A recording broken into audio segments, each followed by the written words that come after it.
អូននេះមកផ្ទះក្មួយខាងវាំងននខាងជនពិសេសបងប្អូនគាត់នៅ EJ ដែរបងប្អូនគឺថាគាត់ទទួលកាត់ខាងផ្ទះសំណាក់សន្តាគារ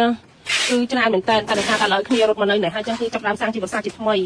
នេះគឺយើងមានកាត់ប្រព័ន្ធតែម្ដងសម្រាប់បងប្អូនដែលចង់ទិញជាសេតតែក៏មានបងប្អូនតម្រូវការត្រូវកាត់តាមខ្នាតប្រអួយខ្នាតទ្វារបងប្អូនក៏មានដែរចាហើយ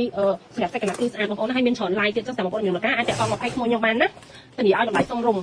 នេះបាទនេះកំពុងតែរៀបចំចេញជូនទៅឲ្យភ្ញៀវដែលគាត់កំងនេះដែលថងធំជាភាគច្រើនគេកំងយកទៅលក់តហើយនឹងសម្រាប់អ្នកយកទៅប្រើអញ្ចឹងសម្រាប់បងប្អូនមានតម្រូវការកុំភ្លេចណាហើយផេកនេះគឺមិនថាផេកថ្មីថ្មអីបងប្អូនណាគេរកស៊ីចង់10ឆ្នាំលើហើយអញ្ចឹងអាចទុកចិត្តបាន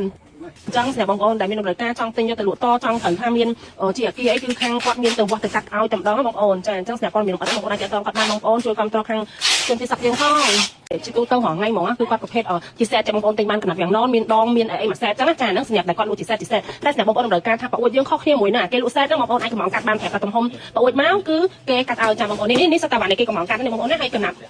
វិញគឺថាមានច្រើនពណ៌មែនតើចាហើយកំងភ្លាមគឺកាត់ជូនបងប្អូនតាមតម្រូវការភ្លាមតែម្ដងអញ្ចឹងសម្រាប់បងប្អូនមានតម្រូវការកុំភ្លេចណាតាក់ទងមកខាងខ្ញុំក៏បានដែរខ្ញុំតម្រូវឲ្យតាក់ទងទៅខាងស្គួយខ្ញុំផ្ទាល់តែម្ដងចានេះខាងជាងដេដល់ចំណានអូយនេះជាងដេ Say hello មួយ